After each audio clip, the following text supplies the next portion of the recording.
So hello both. Excuse me, let me just bring up my notes. Okie dokie. So thanks both for joining me. I think the easiest way of doing this is if I ask a question and then you just both answer it one at a time. Does that make sense?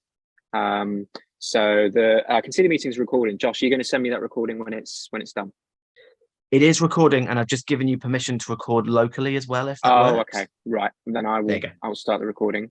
Thanks very much for that. So if I could just start, I'll start with Kaylee. If I could ask you for your name, how it's spelt, and the title, your title, please. Yeah, so my name's Kaylee Wainwright, so Kayleigh, and then Wainwright, Wainwright. And then my role is Director of Collective Action at UK Youth. Great, thank you. And then I will ask the same to Danny.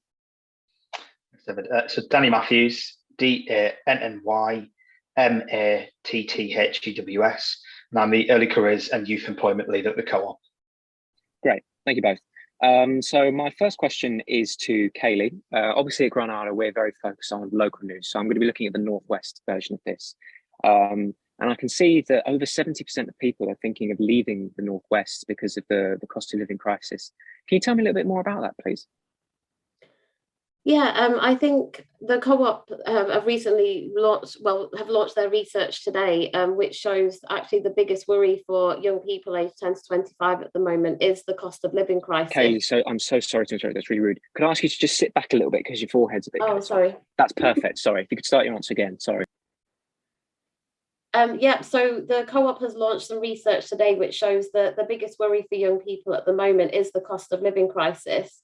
We know that actually that is partly because of, well, it's for two reasons really. One, actually the access to news and media that they have constantly is a worry, and so they're experiencing and seeing that through the news that they see around them. And secondly, the reality for a lot of young people in areas that are high in poverty and deprivation is that they're seeing their parents physically struggling to put food on the table, to access jobs, to pay the bills, with the rise in energy bills and other cost of living bills. So, that's a lot for young people to be experiencing. So of course they're going to be thinking, what does the future hold for me in this? How can I get out of this?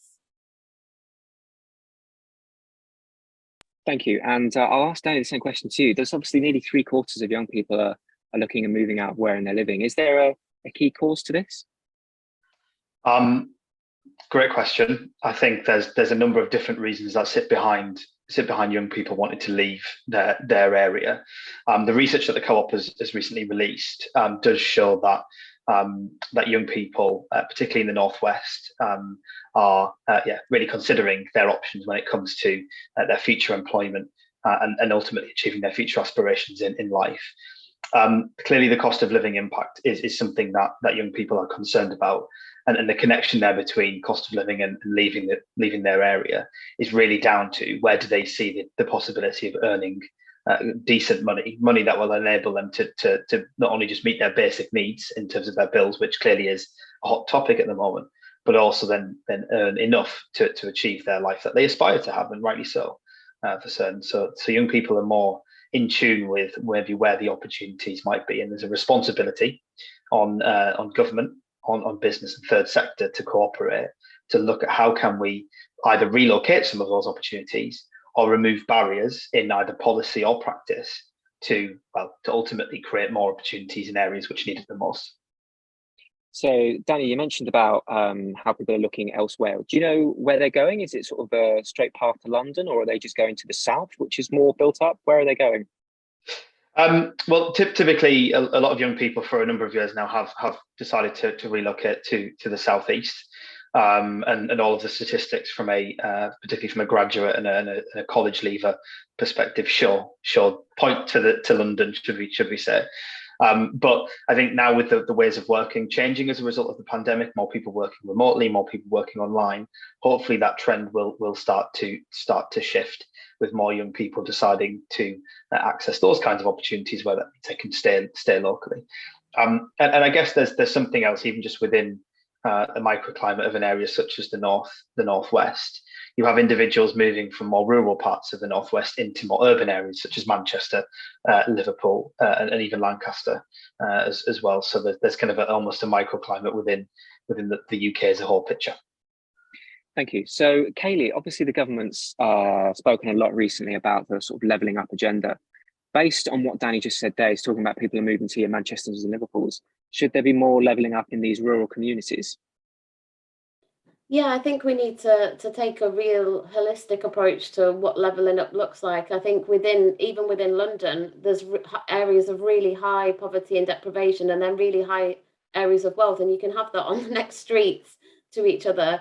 I think the research shows that like for a lot of young people, saving money isn't an option. So actually, what can we do in local areas to sort of support young people with finding opportunities and the path that will help them to get to where they want to be?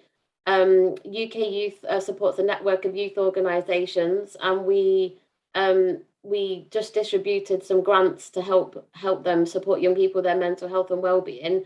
And we know that 2/3 of those applicants actually stated poverty as a main driver and a cause, but that lead into mental health outcomes. So actually, if you look at poverty as like the main driver, what are we doing there to really tackle that and think about how do we, like, I guess, level up in local areas?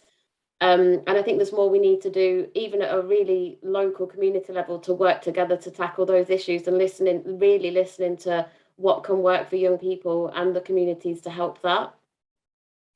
And you mentioned, Kaylee, about how the media is having an impact on young people, sort of stressing them out. Now, I know there's a little bit of irony in me asking this question, but how can we put these young people at ease who are worried about cost of living and their job prospects and things like that? I think there's a few things. I think for young people themselves, we know that 3/4 of young people want to make a difference in the area that they're living. They have ideas, they have solutions, like they're super talented and have access to many more tools than we did when we were that age. So actually, as adults, how can we help to unlock that? How can we create spaces to listen and for them to be part of the conversation?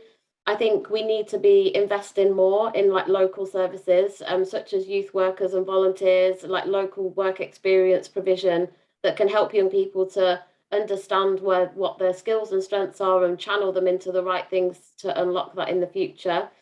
And I think we need a more joined up approach as well in terms of, business, education, youth services, health, to be connected around that young person. And I think we all have a responsibility to talk more positively about the contribution that young people have to make. If you look, young people have always had it quite tough in terms of, they're doing this, they're hanging around on the streets, they were breaking rules during COVID, they were like losing education. Like, it's very negative. And if you think about the impact that has, especially on the most vulnerable communities who are facing quite, really challenging inequalities, like that's a big burden. So how can we talk more positively about the amazing skills that they have, the awesome work that they're doing in terms of volunteering that happens every single day and it just goes overlooked? So I think we can all do more to champion young people's voices. Great. I've got one question left each, and then I'll let you move on to the next person. Obviously, these kids we've been talking about, the sort of 13 to 15, their main stresses in life, certainly at 13, shouldn't be this serious, maybe slightly older, you do exams. Is this really concerning, Danny, that these kids are worried about such big world events at such a young age? Absolutely. I think it'd be fair to say that when I was a child, my biggest worry was around which team Middlesbrough Football Club are playing next weekend for my sins. And it's interesting that more and more young people are becoming in tune with some of the big world issues, and it's not just cost of living and employment, but even things around concerns and worries about the impact of the war in Ukraine on themselves and what does that mean for their next 5, 10 years as such. A lot of that is to do with access to information and more opportunities to engage with content and find out about some of these real issues, as opposed to when maybe some of us were children, you were hearing it from your parents, and that was usually with a bit of a filter on as well. So I think there is a real worry that young people are worried and concerned about some of these big issues. I think it's right that young people at that age start to form ideas about who they are and their aspirations, absolutely. But it should be positive. It shouldn't be negative concerns that they're worrying about. And there's lots to what Kaylee's shared there around that organisations, that government and us as a society and communities need to do to give young people reassurance, to move away from stereotyping and labelling young people, but also to give them an opportunity to be heard, and importantly, take action of what they're saying as well, not just listening for the sake of listening. Great, thank you. And then my last question would be the same to you, Kaylee. How concerned should we be that these young people are worried about such serious issues when it shouldn't be worrying them at that age? I think we should be concerned about the long-term impacts on mental health and physical health and wider outcomes. We can't protect young people from what's going on, and I don't think we should be, but I think what we need to do is create the spaces so that we can have a conversation with them about how they can be part of the solutions going forward. I think for a lot of young people, it feels like it's on them to fix it because they are the generation, in 10, 20, 30 years time who will be kind of almost left with what the impact that this is all having now. And, that's what I think feels a lot. So I think they need to feel like they're supported by adults and their wider community, and that they have that sense of belonging and feel connected, and that they have the space to put their ideas forward.